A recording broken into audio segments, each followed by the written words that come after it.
Hi guys, and welcome to the latest video.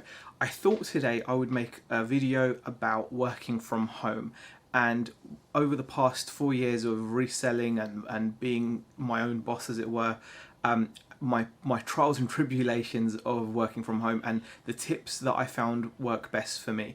Some days are a lot more successful than other days, and I just want to go through a few of the tips that I've picked up, and hopefully they're going to help you guys out there be better at working from home.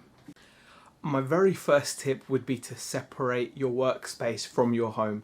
This is, for me, probably the most important tip as well. It's so important to make sure that your home remains your home. Your home is meant to be a sanctuary, somewhere you can return to relax, recuperate.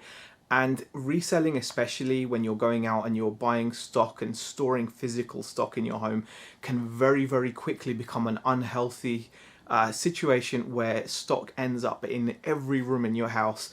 You start filling every nook and cranny, and everywhere you go you're reminded of your business, and you're so much more than your business. You've got like a whole life around you.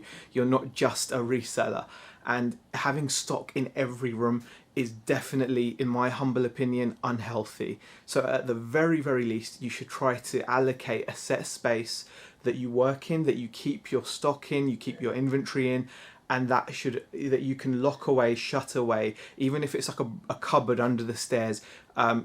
Try to work in there if you can. Do what you can to keep it separate, or at least be able to pack everything away. So obviously don't work under the stairs like Harry Potter. I mean, I'm like talking about, like, you at least be able to put your stuff away, so that at the end of your workday there is like a physical barrier between you and work, and it's out of sight, out of mind. It's really important.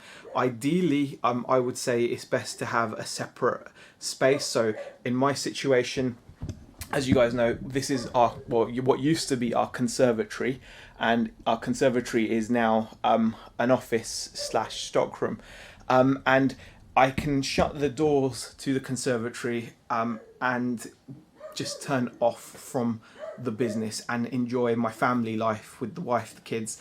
And even this is quite a sacrifice to have to make, but you will have to sacrifice either a spare room, a garage, a shed, an extension or something. You will have to sacrifice some part of your home if you want to keep some sort of sanity and have your home separate from your business.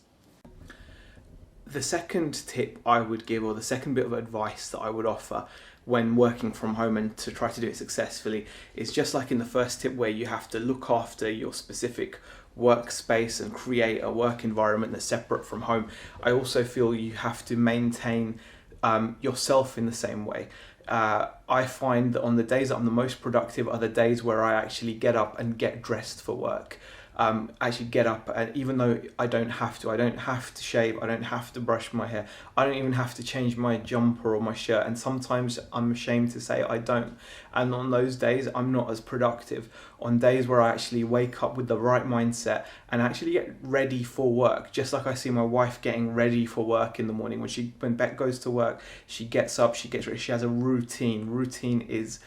It's more important than I can ever get across. And I'm certainly not perfect with routine, but I find that when I do follow a routine, the results in terms of productivity are just there to see. So definitely, number 2 is to look after yourself. Make sure you're getting ready to go to work. You will feel so much better. Make sure you brush your hair, shower, shave, do whatever you need to do. Get dressed, have clothes that you wear to work, that you associate with work. There's nothing wrong with that. I've almost created now a wardrobe that I wear for work, and then you can actually again separate your work self, your reseller work self, from yourself, the time that you spend with your kids, with your family, when you're out, when you're spending days out or whatever. These seem like really small things, but these are things that I've personally benefited from when I've actually acted on them. And like I said, I don't always do it, and on those days I tend to suffer the consequences. My third and final tip in terms of being more effective working from home would be also to make sure that you separate your tech and your time.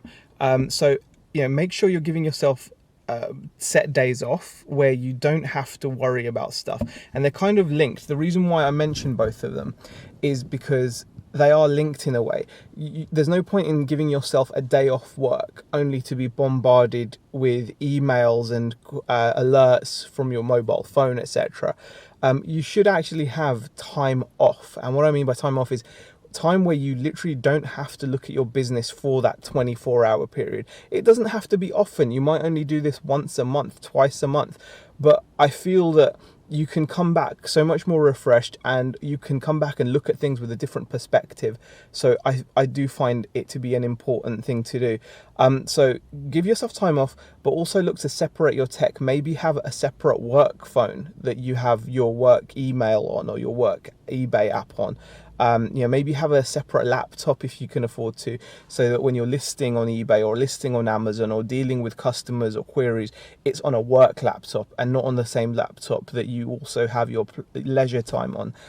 This is something that I'm actually in the progress of sorting out. This is not something I'm doing right now, but because I just haven't got the money to, but it's definitely something I'm aspiring to. You can get laptops relatively cheaply, and I'm looking to get one for myself because I love my PC and my PC for gaming and for YouTube and things like that.